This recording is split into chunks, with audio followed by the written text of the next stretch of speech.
Hello, I'm Gail Whiffen-Coyle, Associate Editor at French Journal, and today I'm happy to be speaking with Eileen Flanagan. Hello, Eileen. Hello. She's joining us from Philadelphia, and she is a leader of the Philadelphia-based Earth Quaker Action Team, or EQAT, which is a grassroots nonviolent action group that has had a major win in their current campaign as of last night. So we'll get to talking about that very soon. She's also a member of Chestnut Hill Meeting in Philadelphia. And also, as of today, her third book has been released. It's called Renewable, One Woman's Search for Simplicity, Faithfulness, and Hope. It's published by She Writes Press, and French Journal has reviewed it in the current March issue, which looks like this. And wait till mine comes. Yes, it's in the mail now, and we'll post a link to the review as well. So let's start by talking about the big news. Just last night, EQAT has shared a major victory on their Facebook page, and tons of people are liking it and sharing it. And it has to do with their current campaign, Bank Like Appalachia Matters. So what's the news? So the news is that PNC Bank has agreed to drastically reduce their financing. They're basically phasing out their financing of Mountaintop Removal coal mining, which is what we've been asking for them to do for about 5 years. And I just want to say that all the friends across the country who've been participating with us have a piece of this win, and I hope they can celebrate and feel the excitement with us. At Gathering last year, there were 6 bus loads of friends who came and participated in action. In December, there were 300 friends from across the country. And so it's just so exciting to know that those friends who joined in other places are part of what made this happen. That's incredible. And so you said 5 years. Yep. And actually, it's like 5 years exactly. One of your first actions was at the Philadelphia Flower Show in 2010, and PNC Bank was sponsoring that event. And now it is 5 years later. The Philadelphia Flower Show is happening right now. Yeah. So it's really, it took 5 years. So did you guys know this was coming? It seems, does it seem the timing is right? Does it seem quick? Was it a surprise to hear this from PNC? You know, George Lakey told us a few years back that someone did a study of bank campaigns and that on average it takes 5 years to change a bank if you're going to win. Oh, wow. Okay. And we've been actually getting lots of hints that this was coming. Last July 3rd, after our big action, on July 4th, a few of our members went and visited the CEO of PNC, and he came out of his house on the 4th of July in his jogging shorts and talked to our people for an hour. He said he read our blog, he talked about climate change, and that was just one of several things that made us know that we were really getting their attention and making them think. So, yeah. And this is, PNC is the 7th largest bank in the United States. Is that right? That's right. And my one-liner about this is that this is really a David and Goliath story, that EQAT has an annual budget of $100,000. We don't even have a full-time staff person. We don't have an office. And we moved a bank that netted $4.2 billion last year. That is incredible. And what is your role with EQAT? I'm the clerk of the board. Okay. Wonderful. And I also read that EQAT put together over 125 actions around PNC. Counted this week. So 5 years, over 125 actions, and here we are today with PNC changing its policy. That's incredible. So this is also coming on the heels of some other big environmental news that a lot of people have been talking about, and that is Obama's veto of the Keystone XL pipeline. I think I saw on your Facebook page, on EQAT's Facebook page, that you guys had something to do with this as well. That's right. And actually, the book you mentioned starts with the story of my first arrest was around the Keystone pipeline. Earthquaker Action Team believes in the kind of model that the civil rights movement used, where it's most effective if you pick one campaign, really focus on it, really stick with it, rather than jumping from issue to issue. But there are moments when the people who worked on the Montgomery bus boycott and the people who worked on the sit-ins and the school desegregation all came together in big mass movement moments. And the Keystone pipeline has been that kind of mass movement issue for the climate movement. So although we've focused on PNC, we also organized a civil disobedience action in Philadelphia around Keystone last March. Okay. At the request of the national movement.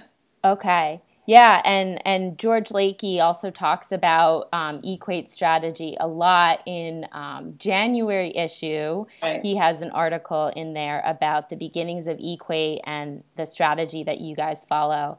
And I was just talking with him just a couple weeks ago about it, and this is such exciting news. So can you also tell us what other groups were involved in resisting mountaintop removal on the ground in Appalachia? I understand that EQAT was working with a number of groups there. Yeah, part of what we wanted to do was address climate change, which is so huge, and it's so easy to feel despair when you look at all of climate change. We wanted to find a niche where we could be particularly effective. And we chose this niche of mountaintop removal and PNC partly because there was already a movement on the ground in Appalachia. Ohio Valley Environmental Coalition, Kentuckians for the Commonwealth, Alliance for Appalachia, the Sierra Club has been active in that area. There's been lots of groups fighting mountaintop removal, but they often feel abandoned by the wider movement. And because PNC was a bank with Quaker roots, because they bragged about being a green bank, because they were Pennsylvania-based and were major financiers of this practice, it just seemed like the perfect niche for us to fill in support of people in Appalachia. Yeah, so all those things sort of combined to give you guys a manageable goal, a realistic goal to attack head on. Right. So what does this news mean for other groups that are still financing mountaintop removal? What are EQAT's thoughts on that? We think that this is part of a trend. The coal industry is really under fire from multiple fronts, and especially mountaintop removal. Last year, one of the major companies got really high fines from the EPA and had to make a settlement saying that clean up pollution. And all these things make it less and less profitable. So the financing, if the interest rates go up because banks don't want to finance them, that could actually keep coal in the ground. And the good news is that in addition to our campaign against PNC, there have been other major banks that have also had campaigns and are backing away from this, like JP Morgan, Chase, Wells Fargo, for example. Okay. And so are there plans to celebrate EQAT's win? And then what's next on the horizon for you guys? So we're having a general meeting tonight. It was convenient of them to announce yesterday. So tonight we'll be celebrating at Friends Center. If anyone's in Philadelphia, they're welcome to come on down from 6:30 to 8:30. We also have set up a committee to help look at, any other ways we want to celebrate and want to reach out to people who have been our supporters. And we also have a brand new committee we've set up a process to discern the next campaign. Awesome. So we don't know what it is yet, but we know that we're excited to take it on. Wonderful. And we're excited to hear what you guys decide to do. So now I want to switch to talk a little bit about your book that just came out today. So this is your third book, and it's more about your personal life than the other books that you've written. And it sort of follows your journey from the Peace Corps in Botswana, where you spent a number of years beyond the 2 years at the Peace Corps, and to finding Quakerism, to motherhood and family life, and finally to what you call is a leading, to understand climate disruption and get involved with climate advocacy. So what was your motivation to write your story now in book form? Well, I think so many people feel despair about climate change. And that's where I was a few years ago. I felt very stuck. I felt like I'm supposed to be doing something more about this issue, which is connected to the peace testimony. It's connected to the equality testimony because of who has is being disproportionately affected. There are all these important things about climate change. And then the Peace Corps connection was part of what really brought it home for me, because I still have friends in Africa, which is being hit disproportionately hard. And I felt just a lot of despair about that. And joining EQAT is a really important part of the story. It was actually at the flower show 3 years ago. Is that right? 2011. When I really had an intuition to go to the flower show that day and stumbled upon an EQAT action where people were committing civil disobedience, singing "Where Have All the Flowers Gone" in the middle of the flower show. And joining a group of other people with a similar leading and working together in a way that feels spiritually grounded and also smart strategically, that combination has just totally changed my life. I feel like I'm not stuck in despair anymore. The little things at home are easier to do, like, you know, really becoming a vegetarian for real finally. Those kind of sacrifices are easier for me to make when I'm not stuck in despair. So that's what the book is about, is moving to this place of hope. And so it's just incredible way opening that the timing of the PNC announcement is the afternoon before my book comes out, because the whole story is about this hope that we can actually make a difference. Right.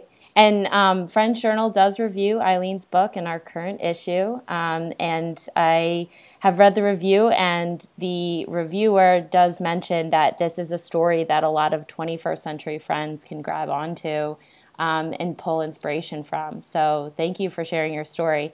And friends can read the review. I'll put a link to it in the description. And they can get the book from Amazon. It's available online now. Just search for it. It was also endorsed by Bill McKibben, the American environmentalist and famous writer. So we're very happy to share it with friends. Okay. Thank you. And can I just add, it will also be available in any other bookstore. It's not on the Quaker Books site yet, but they are planning on carrying it, as well as your neighborhood indie. Yes, wonderful. So again, here's the March issue, and we'll be hearing more from Eileen in EQAT, I'm sure. Okay, thank you, Eileen. Bye-bye. Great. Thank you, Gail.